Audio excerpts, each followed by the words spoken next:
ഞാൻ ചെയ്യുന്ന ഒരുവിധം വീഡിയോസിന്റെ എല്ലാം കമന്റ് ബോക്സിൽ വരുന്ന ഒരു ക്വസ്റ്റ്യൻ ആണ്, ഇൻട്രാഡേ ട്രേഡിംഗ് ചെയ്യാൻ വേണ്ടിയിട്ടുള്ള ഒരു ടെക്നിക്ക് പറഞ്ഞുതരും, അല്ലെങ്കിൽ ഇൻട്രാഡേ ട്രേഡിംഗ് ചെയ്യുന്ന ഒരു വീഡിയോ അപ്ലോഡ് ചെയ്യുമോ എന്നൊക്കെ പറഞ്ഞിട്ട്. അപ്പോൾ സ്റ്റോക്കിൽ ഇൻട്രാഡേ ട്രേഡിംഗ് ചെയ്യുന്ന ഒരു വീഡിയോ ആണിത്. അപ്പം ഞാനിന്ന് മോർണിംഗിൽ ആക്ച്വലി ഒരു സ്റ്റോക്കിലാണ് ട്രേഡ് പ്ലാൻ ചെയ്തിട്ടുണ്ടായിരുന്നത്. ഒരു സ്റ്റോക്കിലല്ല, ഏകദേശം 5-6ഓളം സ്റ്റോക്ക് ഞാൻ വാച്ച് ലിസ്റ്റിൽ ഇട്ടിട്ടുണ്ടായിരുന്നു. ഞാനത് നമ്മുടെ ഇൻസ്റ്റഗ്രാമിൻ്റെ കമ്മ്യൂണിറ്റിയിൽ ഷെയർ ചെയ്തിട്ടുണ്ടായിരുന്നു, ഇൻട്രാഡേ ഇന്ന് ചെയ്യാൻ പറ്റിയ സ്റ്റോക്കുകൾ എന്നൊക്കെ പറഞ്ഞിട്ട്. നമുക്കറിയാം ഇന്നത്തെ മാർക്കറ്റ് ഓവറോൾ ഒരു നിഫ്റ്റി ബുള്ളിഷ് ആണെന്നുണ്ടെങ്കിലും മിഡ് ക്യാപ്പ് നെഗറ്റീവ് ആയിരുന്നു. അതാണ് ഇന്നത്തെ മാർക്കറ്റ് കണ്ടീഷൻ എന്ന് പറയുന്നത്. എനിക്കൊന്നും അതുകൊണ്ട് തന്നെ ഒരുപാട് പേർക്ക് ലോസ് വരാനുള്ള ഒരു ചാൻസും ഇന്നുണ്ട്. ഇത്തരത്തിലുള്ള ദിവസങ്ങളിലാണ് ഇൻട്രാഡേ ചെയ്യുന്ന ആളുകൾക്ക് ലോസ് വരാൻ ചാൻസ് ഉള്ളതും. അതായത് നിഫ്റ്റി ബുള്ളിഷ് ആയിരിക്കും, നമുക്ക് ഓവറോൾ മാർക്കറ്റ് നോക്കുന്ന സമയത്ത് ഒരുവിധം സ്റ്റോക്കുകളൊക്കെ ബുള്ളിഷ് ആയിരിക്കും. പക്ഷേ നമ്മൾ ഇൻഡെക്സ്, ഒരു പെർട്ടിക്കുലർ ഇൻഡെക്സ്, നമ്മൾ എടുക്കുന്ന സ്റ്റോക്കിൻ്റെ ഇൻഡെക്സ്, ഇപ്പം ഒരുവിധം സ്റ്റോക്കുകളൊക്കെ നമ്മൾ ഇൻട്രാഡേ ചെയ്യാൻ ഏറ്റവും നല്ല സ്റ്റോക്കുകളൊക്കെ മിഡ് ക്യാപ്പിലാണ് വരുന്ന സ്റ്റോക്കുകളായിരിക്കും. അപ്പോൾ അതുകൊണ്ട് തന്നെ മിഡ് ക്യാപ്പ് നോക്കുന്ന സമയത്താണെങ്കിൽ നെഗറ്റീവ്, അങ്ങനത്തെ ഒരു സിറ്റുവേഷൻ ആണ് ഇരുന്ന്. അപ്പോൾ ഞാൻ മോർണിംഗിൽ വിചാരിച്ചിട്ടുണ്ടായിരുന്നത് ഒരു ബൈയിങ് എന്നുള്ള രീതിയിലാണ് ഞാൻ എക്സ്പെക്ട് ചെയ്തിട്ടുണ്ടായിരുന്നു. നിങ്ങൾക്ക് ആ ഒരു വീഡിയോ കാണുമ്പോൾ നിങ്ങൾക്ക് മനസ്സിലാവും.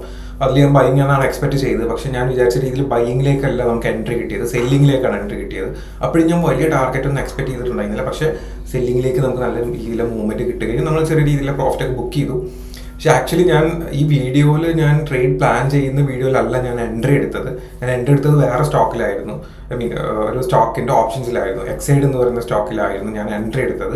പക്ഷെ ഞാൻ അനലൈസ് ചെയ്തിട്ടുണ്ടായിരുന്നത് വേറെ സ്റ്റോക്കിലാണ്. ഞാൻ എന്താണെങ്കിലും ആ കാര്യങ്ങളൊക്കെ നിങ്ങൾക്ക് ഷെയർ ചെയ്ത് തരാം, നിങ്ങൾ എന്താണെങ്കിലും വീഡിയോ കണ്ടിട്ട്. ഓക്കെ, അപ്പോൾ നമ്മളിന്ന് പെട്രോനെറ്റ് എന്ന് പറയുന്ന സ്റ്റോക്കിലാണ് എൻട്രി എടുക്കുന്നത്. ഇതിൽ എൻട്രി എങ്ങനെയാണ് പ്ലാൻ എന്ന് ചോദിച്ചു കഴിഞ്ഞാൽ, പെട്രോനെറ്റ് ഇന്നത്തെ ഓപ്പണിങ്ങിൻ്റെ താഴോട്ട് പോയി ഒരു കൺഫർമേഷൻ തരികയാണെന്നുണ്ടെങ്കിൽ സെൽ എൻട്രി എടുക്കും. ഇനി അതല്ല, ഈ ഒരു ഹൈ പെട്രോനെറ്റിൻ്റെ ഓപ്പണിംഗ് റേഞ്ചിലുണ്ടായിരുന്ന ഈ ഒരു ക്യാൻഡിലിൻ്റെ ഹൈ കട്ട് ചെയ്യുകയാണെന്നുണ്ടെങ്കിൽ, അല്ലെങ്കിൽ ഈ ഒരു റീട്രേസ്മെൻറ്റിൻ്റെ ഹൈ കട്ട് ചെയ്യുകയാണെന്നുണ്ടെങ്കിൽ ഇവിടെ നമ്മൾ എൻട്രി എടുക്കുക. നമുക്ക് കൂടുതൽ കോൺഫിഡൻസ് ഉള്ളത് രണ്ട് സൈഡും ഒരുപോലെ തന്നെയാണ്. കാരണം ഇന്ന് ശരിക്കും പറഞ്ഞാൽ ഒരു പോസിറ്റീവ് മൂവ്മെൻറ്റ് അല്ലെങ്കിൽ അപ്പ് സൈഡിലേക്കുള്ള മൂവ്മെൻ്റ് ആണ് ആക്ച്വലി എൻ്റെ കോൺഫിഡൻസ്. പക്ഷേ എന്താണെന്നറിയില്ല, ഒരുവിധം എല്ലാ സ്റ്റോക്കും ഞാൻ ബുള്ളിഷാണെന്ന് വിചാരിച്ചിട്ടുണ്ടായിരുന്ന സ്റ്റോക്കൊക്കെ താഴോട്ടാണ് പോകുന്നത്. അപ്പം എനിക്ക് തോന്നുന്നു ചിലപ്പം കുറച്ച് കഴിയുമ്പോൾ മാർക്കറ്റ് കംപ്ലീറ്റ്ലി നെഗറ്റീവിലേക്ക് പോകാനുള്ള ചാൻസസ് ഉണ്ട്. അപ്പോൾ അതുകൊണ്ട് നമുക്ക് വെയിറ്റ് ചെയ്യാം. ഈ ഒരു ലോഡ താഴോട്ട് പോകുകയാണെന്നുണ്ടെങ്കിൽ പെട്രോനെറ്റ് എന്താണെങ്കിലും നെഗറ്റീവ് ആവാനാണ് ചാൻസ് ഉള്ളത്. കാരണം ഇന്നലത്തെ മൂവ്മെൻറ്റ് നമ്മളിതിപ്പം ഡേ ചാർട്ടിലിട്ട് നോക്കുകയാണെന്നുണ്ടെങ്കിൽ കണ്ടോ, ഒരുപാട് കൺസോൾട്ടേഷൻ ഒക്കെ കഴിഞ്ഞിട്ടാണ് ഈ സ്റ്റോക്ക് ഈ ഒരു മൂവ്മെൻറ്റ് നമുക്ക് തന്നിട്ടുണ്ടായിരുന്നത്. പക്ഷേ അത് സസ്റ്റെയിൻ ചെയ്യാൻ പറ്റാതെ വരിക എന്ന് പറയുന്നത് നെഗറ്റീവായിട്ടുള്ളൊരു കാര്യമാണ്. അപ്പോൾ അതുകൊണ്ട് നമുക്ക് താഴോട്ട് പോയി കഴിഞ്ഞാൽ നമ്മൾ സെല്ല് ചെയ്യണം, മുകളിലോട്ട് പോയി കഴിഞ്ഞാൽ എന്താണെങ്കിലും നമ്മൾ ബൈ ചെയ്യും. അത് നമുക്ക് കോൺഫിഡൻസ് ആണ്. താഴോട്ട് പോകുമ്പോൾ സെല്ല് ചെയ്യുന്നത് ചിലപ്പോൾ മാർക്കറ്റിൻ്റെ കണ്ടീഷൻസിനനുസരിച്ചായിരിക്കും പിന്നീട് മൂവ്മെൻറ്റ് വരിക. കാരണം താഴോട്ട് പോയാൽ എപ്പോൾ വേണമെങ്കിലും ബൈയിങ് വരാമെന്നുള്ളൊരു സ്റ്റേജിലാണ് ഈ സ്റ്റോക്ക് ഇപ്പം നിൽക്കുന്നത്. അപ്പം പെട്ടെന്നെങ്ങാനും പോസിറ്റീവായിട്ടുള്ള മൂവ്മെൻറ്റ് മാർക്കറ്റിൽ നടന്നു കഴിഞ്ഞാൽ നമ്മൾ സ്റ്റോപ്പ് ലോസ് അടിക്കുക. അപ്പോൾ നമ്മൾ കോൺഫിഡൻസ് ഉള്ളത്, ഞാൻ നേരത്തെ പറഞ്ഞ പോലെ തന്നെ ബൈയിങ്ങിലാണ് നമുക്ക് കോൺഫിഡൻസ് ഉള്ളത്. നമുക്ക് നോക്കാം. ഏകദേശം ഓപ്പണിംഗ് റേഞ്ചിലേക്ക് തന്നെ പെട്രോനെറ്റ് എത്തിയിട്ടുണ്ട്. ഇനി ഈ ഒരു ഹൈ കൂടെ കട്ട് ചെയ്യണം. കട്ട് ചെയ്ത് കഴിഞ്ഞാൽ നമുക്ക് ബൈ എൻട്രി കൊടുക്കാം. വോളിയം കൂടെ ഉണ്ടായി കഴിഞ്ഞാൽ ഒന്നുകൂടെ നല്ലത്. നമുക്ക് നോക്കാം. ഓക്കെ, ഇത് ആക്ച്വലി ഞാൻ റെക്കോർഡ് ചെയ്യുന്നത് മാർക്കറ്റ് ക്ലോസ് ചെയ്ത് ഏകദേശം 7:43 വൈകുന്നേരം.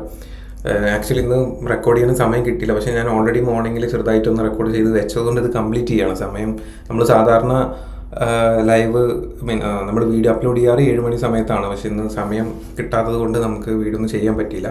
പക്ഷെ എങ്കിലും ഞാൻ ഇനിയിപ്പോൾ കുറച്ച് വൈകിയാലും കുഴപ്പമില്ല, ഞാൻ ഈ ഒരു വീഡിയോ ഷെയർ ചെയ്യാന്നുള്ള രീതിയിലാണ് ഞാൻ ഇത് റെക്കോർഡ് ചെയ്യുന്നത്. അപ്പോൾ നമ്മൾ ഇന്ന് പെട്രോനെറ്റ് നമ്മൾ പറഞ്ഞ രീതിയിൽ ഇന്നത്തെ ലോ നമുക്ക് കട്ടിങ് വന്നു. അപ്പോൾ ഇവിടെയാണ് നമ്മുടെ എൻട്രി ആക്ച്വലി വരേണ്ടത്. ഈ ഒരു പോയിന്റിൽ ആക്ച്വലി ഇവിടുന്ന് എൻട്രി വന്നു കഴിഞ്ഞാൽ നമുക്ക് നല്ല രീതിയിലുള്ള മൂവ്മെൻറ്റ് കിട്ടിയിട്ടുണ്ട്, നല്ല പ്രോഫിറ്റ് കിട്ടേണ്ടിയിരുന്നതാണ്, നല്ല രീതിയിൽ താഴോട്ട് പോയിട്ടുണ്ട്. പക്ഷെ നമ്മളിന്ന് എക്സിഡൻറ്റിൽ ഞാൻ എടുത്തിട്ടുണ്ടായിരുന്നത് ഓപ്ഷൻസിലാണ് ട്രേഡ് എടുത്തത്. 590 PE-യിലാണ് ഞാൻ ട്രേഡ് എടുത്തത്. അതിൽ അത്യാവശ്യം പ്രോഫിറ്റ് കിട്ടിയിട്ടുണ്ടായിരുന്നു. ഏകദേശം ഈ ഒരു പോയിന്റിൽ ഞാൻ ഈ ഒരു ഈ പെട്രോനെറ്റ് ഒഴിവാക്കിയിട്ട് ഈ ട്രേഡ് എടുക്കാനുള്ള കാരണം എന്ന് പറഞ്ഞാൽ നമുക്ക് ഏകദേശം ഈ ഒരു സ്റ്റോക്ക് എക്സിഡൻറ്റ് എന്ന് പറയുന്ന സ്റ്റോക്ക്, ഞാൻ അതിൻ്റെ ഒരു അനാലിസിസ് ഞാൻ ജസ്റ്റ് നിങ്ങൾക്ക് കാണിച്ചു തരാം.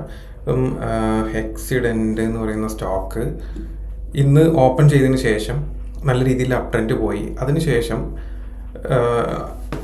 ഇതിൻ്റെ ഒരു 1 ഡേ ടൈം ഫ്രെയിമിൽ നോക്കുന്ന സമയത്ത് ഇത് ബുള്ളിഷ് ആയിട്ടുള്ള സ്റ്റോക്കാണ്. നല്ല രീതിയിൽ ബുള്ളിഷ് മൂവ്മെൻറ്റ് എക്സ്പെക്റ്റ് ചെയ്യാൻ പറ്റുന്നൊരു സ്റ്റോക്കായിരുന്നു. പക്ഷേ ആ ഒരു ബുള്ളിഷ്നെസ് ഇന്നത്തെ ദിവസം കണ്ടില്ല. അപ്പം സാധാരണ ഇത്തരത്തിൽ ബുള്ളിഷ് ആയിട്ടുള്ള സ്റ്റോക്കുകൾ അപ് ട്രെൻഡിൽ വന്നു കഴിഞ്ഞാൽ ഒന്നുകിൽ 0.2 നിന്ന് റീട്രേസ്മെൻറ്റ് തരും, അല്ലെങ്കിൽ 0.3 റീട്രേസ്മെൻറ്റ് വരും. ഈ 5 അത്ര ബുള്ളിഷ് ആയിരിക്കില്ല, അതൊരു കൺസോൾട്ടേഷൻ ഇതിലാണ് പോവുക. പക്ഷെ 5 താഴോട്ട് പോയി കഴിഞ്ഞാൽ ആ ഒരു കൺസോൾട്ടേഷൻ അല്ലെങ്കിൽ ആ റീട്രേസ്മെൻറ്റ് 5 താഴോട്ട് പോയി കഴിഞ്ഞാൽ മിക്കവാറും അത് ഡൗൺ ട്രെൻഡിലേക്ക് പോകാറാണ് പതിവ്. അപ്പോൾ അത്തരത്തിലുള്ള അനാലിസിസ് വഴിയാണ് ഞാൻ ഈ ഒരു സ്റ്റോക്കിന് അത്യാവശ്യം ഒരു 5% എക്സിഡൻറ്റ് ബുള്ളിഷ് ആയിരുന്നു, അല്ലെങ്കിൽ അപ്പിലായിരുന്നു നിന്നിട്ടുണ്ടായിരുന്നു. അപ്പോൾ ഞാൻ എന്താണെങ്കിലും ഇന്ന് ഓവറോൾ നമ്മുടെ മാർക്കറ്റും, അതായത് മിഡ് ക്യാപ്പും നെഗറ്റീവ് ആയതുകൊണ്ട്, മാർക്കറ്റിന് അഗെയിൻസ്റ്റ് ആയിട്ട് സ്റ്റോക്കുകൾ മൂവ് ചെയ്യുന്നതുകൊണ്ട് ഞാൻ എന്താണെങ്കിലും ഒരു അൺഎക്സ്പെക്റ്റഡ് ആയിട്ടുള്ള മൂവ്മെൻറ്റ് എക്സ്പെക്റ്റ് ചെയ്തു. അപ്പോൾ അതുകൊണ്ടാണ് ഞാനിതിൽ ഒരു കൺഫർമേഷൻ എന്നുള്ള രീതിയിൽ സെല്ല് പോകാമെന്നുള്ള പ്ലാൻ ചെയ്തത്.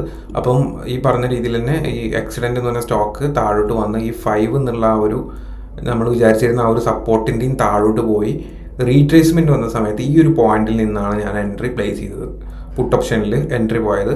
പിന്നീട് അങ്ങോട്ട് താഴോട്ട് പോയി കുറേ സമയം കൺസോൾട്ടേറ്റ് ചെയ്തു. പക്ഷേ ഞാൻ ഏകദേശം വൈകുന്നേരം വരെ ഹോൾഡ് ചെയ്തിട്ടുണ്ടായിരുന്നു. എനിക്ക് ബിസി ആയതുകൊണ്ട് ഞാൻ ഈ ആക്ച്വലി ഇവിടുന്ന് എക്സിറ്റ് ചെയ്യായിരുന്നു, പക്ഷേ അവിടുന്ന് എക്സിറ്റ് ചെയ്യാതെ ഞാൻ സ്റ്റോപ്പ് ലോസ് വെച്ച് ഹോൾഡ് ചെയ്യാണ് ചെയ്തത്, ആഫ്റ്റർനൂൺ വരെ ഹോൾഡ് ചെയ്യാന്നുള്ള രീതിയിൽ.